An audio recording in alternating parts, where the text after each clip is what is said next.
They told him he was too small, too weak, too poor, too nothing. But what they didn't know was that inside that fragile chest beat the heart of a lion who refused to die quietly. His name was Daniel, 7 years old, barefoot, hungry most days, living in a tin-roofed shack at the edge of a city that had forgotten people like him even existed. His father left before he could walk. His mother cleaned floors in buildings so tall she said they touched the clouds, buildings Daniel would never enter through the front door. Every morning, before the sun broke through the smog, Daniel would wake up on a mat thinner than cardboard.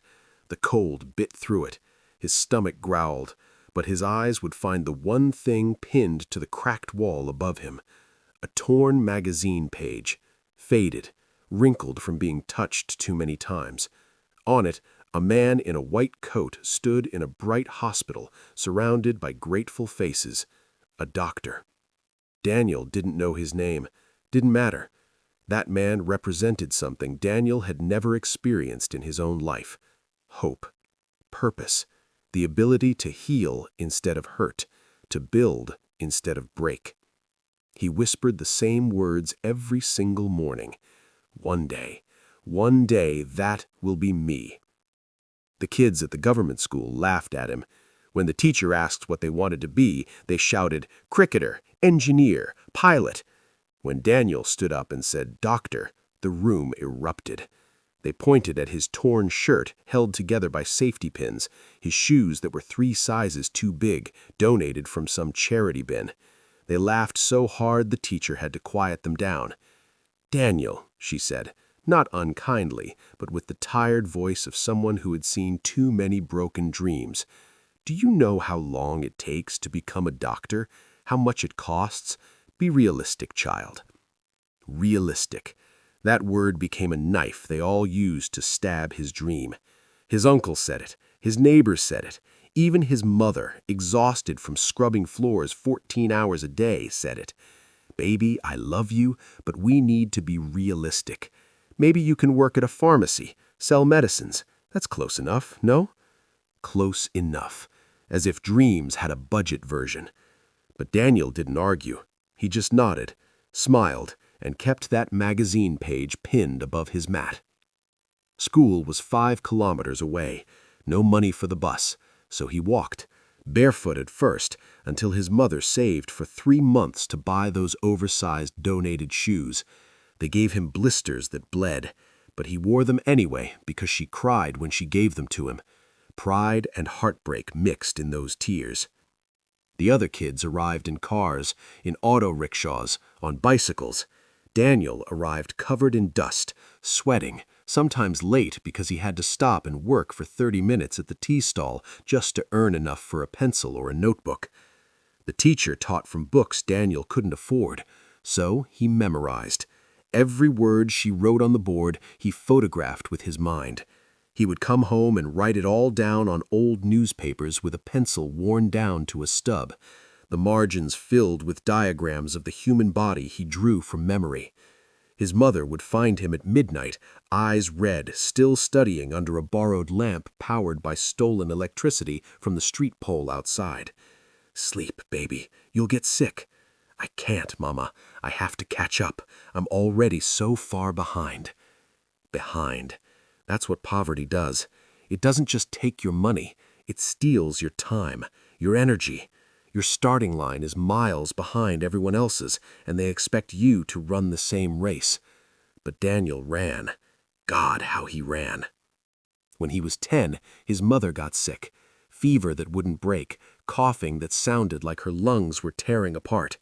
They went to the government hospital, waited 7 hours in a hallway that smelled of death and disinfectant. When the doctor finally saw her, he spent 3 minutes, wrote a prescription, didn't even look her in the eyes. Daniel watched his mother, this woman who had given everything, treated like she was nothing. That night, he didn't cry. Crying was for when you gave up. Instead, he made a promise that turned from dream into mission. He would become a doctor, not for the money, not for the status, but so that people like his mother would never be looked through like they were invisible. The years crawled by. 10th grade exams came. Daniel studied until his vision blurred. 20-hour days, school, work at the tea stall, study, sleep 3 hours, repeat. His classmates called him crazy, obsessed. You'll burn out. What's the point?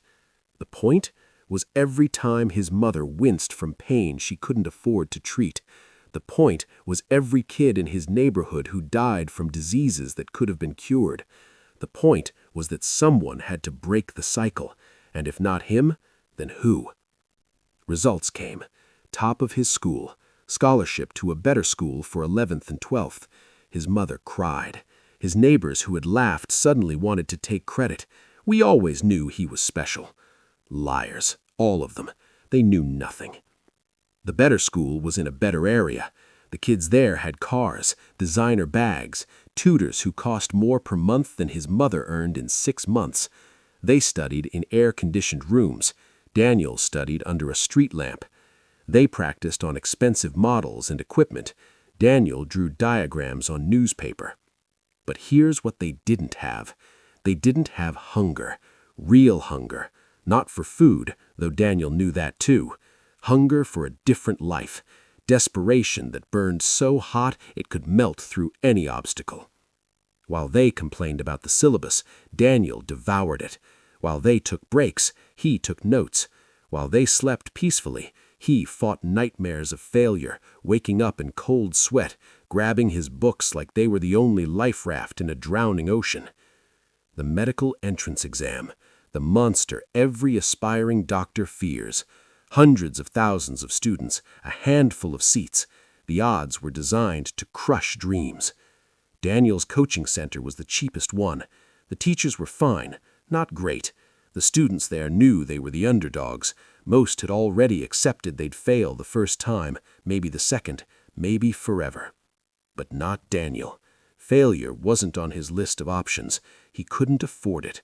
His mother was getting sicker, older, weaker. Time was the one currency he was running out of. Exam day. He walked into that hall with shoes that finally fit. His mother had saved for a year to buy them. New shoes for her son's new life, she said. 3 hours, 180 questions. Everything he had worked for condensed into 3 hours. His hands shook for the first 5 minutes. Then he remembered. Remembered the magazine page. Remembered his mother scrubbing floors. Remembered the doctor who spent 3 minutes on her like she was garbage. His hands stopped shaking. His mind became a machine. Months later, results day. Daniel couldn't afford internet on his phone. He walked 2 kilometers to a cafe, paid 5 rupees for 10 minutes, logged in. His rank appeared. He stared, blinked, stared again. Top 500 in the entire country, from millions of aspirants to top 500. He had done it, against every odd, every insult, every realistic expectation. He had done it. The cafe owner saw him crying and thought something terrible had happened. "What's wrong, boy?" Daniel looked up, tears streaming down his face, and smiled. "Nothing, sir. For the first time in my life, absolutely nothing is wrong." Medical school was brutal. The workload would drown most people, but Daniel had been drowning his entire life. He knew how to swim in impossible waters. His classmates came from families of doctors, lawyers, business owners. They had safety nets. Daniel had nothing but his mother's blessings and his own refusal to quit. 5.5 years later, Dr. Daniel stood in a white coat, the same white coat from the magazine page, the same dream now draped across his shoulders. His mother, frail but alive, sat in the front row of his graduation. She couldn't stop crying. 20 years of pain, of sacrifice, of being told her son was dreaming too big, all of it vindicated in that single moment. Today, Dr. Daniel runs a clinic in the same neighborhood he grew up in, the one that forgot people like him existed. He treats patients who can't pay. He stays late. He looks them in the eyes. He sees them because he was them. And every morning, in his clinic, pinned to the wall where his patients can see it, is that same torn magazine page, faded, wrinkled, perfect. Below it, a small sign. Dreams don't have a price tag, but they do have a cost. Are you willing to pay it? The boy they said was too small became the man who proved that size is measured by heart, not height. Too weak became unbreakable. Too poor became priceless. They were wrong about him, and they might be wrong about you, too. Your dream isn't too big. You're just surrounded by people thinking too small.